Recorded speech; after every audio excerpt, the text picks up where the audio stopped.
आज के ये प्रोजेक्ट भारत को दुनिया की तीसरी बड़ी आर्थिक महाशक्ति बनाने का माध्यम बनेंगे। आप रुकिए भैया, बहुत हो गए, आपका प्यार मुझे मंजूर है। आप रुकिए, आप बैठिए, आप चेयर पर से नीचे आ जाइए प्लीज। मेरी आपसे प्रार्थना है, आप बैठिए। हाँ, आप बैठ जाइए, कुर्सी पर बैठ जाइए आराम से, थक जाएंगे। आज की ये परियोजनाएं बिहार में सुविधा और समृद्धि का रास्ता बनाएगी। आज बिहार को नई ट्रेन सेवाएं मिली है। ऐसे ही काम है जिसके कारण आज देश पूरे विश्वास से कह रहा है, बच्चा बच्चा कह रहा है, गांव भी कह रहा है, शहर भी कह रहा है, अब की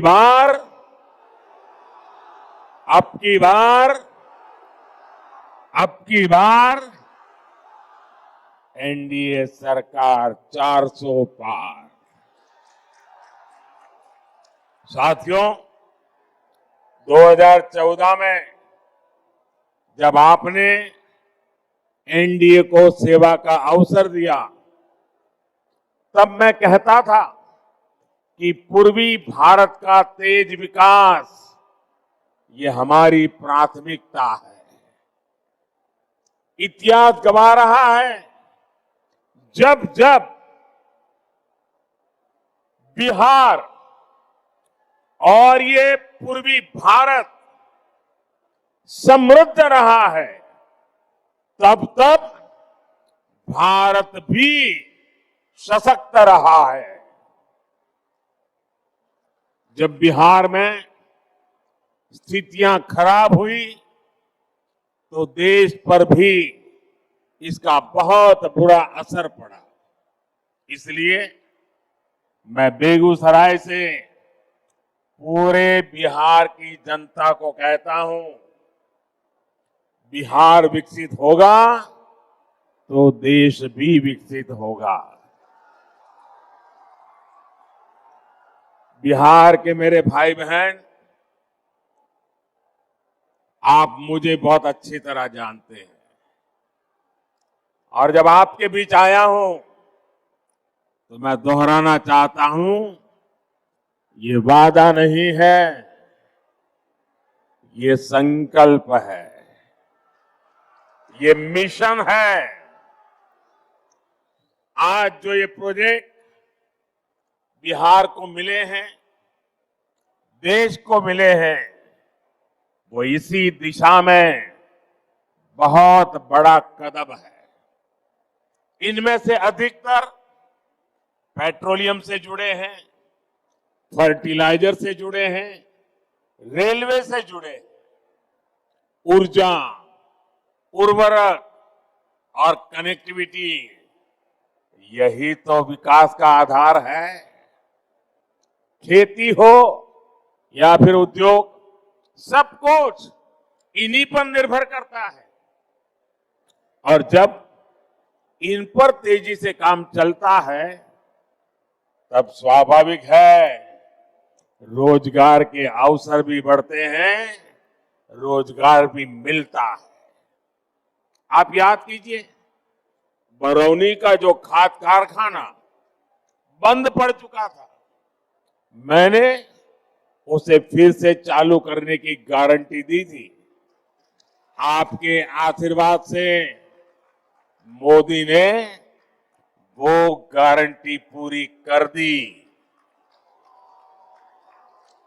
ये बिहार सहित पूरे देश के किसानों के लिए बहुत बड़ा काम हुआ है। पुरानी सरकारों की बेरुखी के कारण बरौनी, सिंदरी, गोरखपुर, रामागुंडम, वहां जो कारखाने थे वो बंद पड़े थे, मशीन सड़ रहे थे। आज ये सारे कारखाने यूरिया में भारत की आत्मनिर्भरता की शान बन रहे हैं। इसलिए तो देश कहता है मोदी की गारंटी यानी गारंटी पूरा होने की गारंटी। मोदी की गारंटी यानी गारंटी जे पूरा હોય છે। साथियों, आज बरौनी रिफाइनरी की क्षमता के विस्तार का काम शुरू हो रहा है। इसके निर्माण के दौरान ही हजारों श्रमिकों को महीनों तक लगातार रोजगार मिला। ये रिफाइनरी बिहार में औद्योगिक विकास को नई ऊर्जा देगी और भारत को आत्मनिर्भर बनाने में मदद करेगी। मुझे आपको ये बताते हुए खुशी है कि 20 से 10 साल में पेट्रोलियम और प्राकृतिक गैस से जुड़े 65,000 करोड़ रुपए से अधिक के प्रोजेक्ट बिहार को मिले हैं, जिनमें से अनेक पूरे भी हो चुके हैं। बिहार के कोने कोने में जो गैस पाइपलाइन का नेटवर्क पहुंच रहा है, इससे बहनों को सस्ती गैस देने में मदद मिल रही है। इससे यहां उद्योग लगाना आसान हो रहा है। साथियों, आज हम यहां आत्मनिर्भर भारत से जुड़े एक और ऐतिहासिक पल के साक्षी बने हैं। कर्नाटका में केजी बसिन के तेल कुओं से तेल का उत्पादन शुरू हो चुका है। इससे विदेशों से कच्चे तेल के आयात पर हमारी निर्भरता कम होगी। साथियों, राष्ट्रहित और जनहित के लिए समर्पित मजबूत सरकार ऐसे ही फैसले लेती है। जब परिवार हित और वोट बैंक से बंधी सरकारें होती है तो वो क्या करती है, ये बिहार ने बहुत भुगता है। अगर 2005 से पहले के हालात होते तो बिहार में हजारों करोड़ की ऐसी परियोजनाओं के बारे में घोषणा करने से पहले 100 बार सोचना पड़ता। सड़क, बिजली, पानी, रेलवे की क्या स्थिति थी, ये मुझसे ज्यादा आप जानते हैं। 2014 से पहले के 10 वर्षों में रेलवे के नाम पर रेल के संसाधनों को कैसे लूटा गया, ये पूरा बिहार जानता है। लेकिन आज देखिए, पूरी दुनिया में भारतीय रेल के आधुनिकीकरण की चर्चा हो रही है। भारतीय रेल का तेजी से बिजलीकरण हो रहा है। हमारे रेलवे स्टेशन भी एयरपोर्ट की तरह सुविधा वाले बन रहे हैं। साथियों, बिहार ने दशकों तक परिवारवाद का नुकसान देखा है, परिवारवाद का दंश सहा है। परिवारवाद और सामाजिक न्याय ये एक दूसरे के घोर विरोधी है। परिवारवाद विशेष रूप से नौजवानों का, प्रतिभा का सबसे बड़ा दुश्मन है। यही बिहार है जिसके पास भारत रत्न कर्पूरी ठाकुर जी की एक समृद्ध विरासत है। नीतीश जी के नेतृत्व में एनडीए सरकार यहां इसी विरासत को आगे बढ़ा रही है।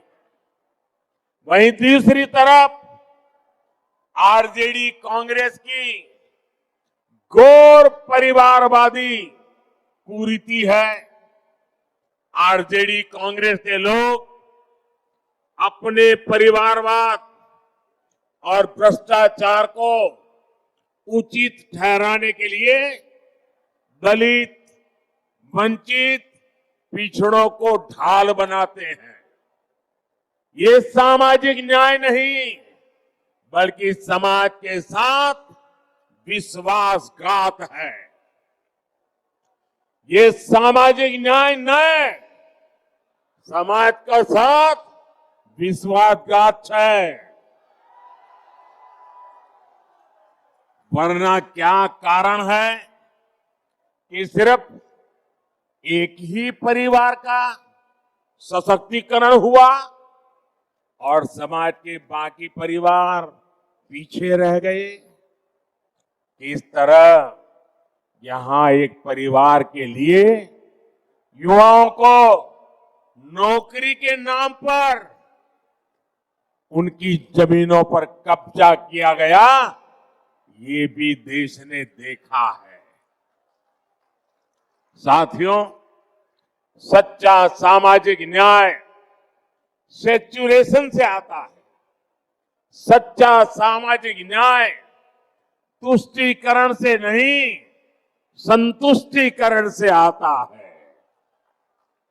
मोदी ऐसे ही सामाजिक न्याय, ऐसे ही सेक्युलरिज्म को मानता है। जब मुफ्त राशन हर लाभार्थी तक पहुंचता है, जब हर गरीब लाभार्थी को पक्का घर मिलता है, जब हर बहन को गैस, पानी का नल, घर में टॉयलेट मिलता है, जब गरीब से गरीब को भी अच्छा और मुफ्त इलाज मिलता है, जब हर किसान लाभार्थी के बैंक खाते में सम्मान निधि आती है, तब सैचुरेशन होता है। और यही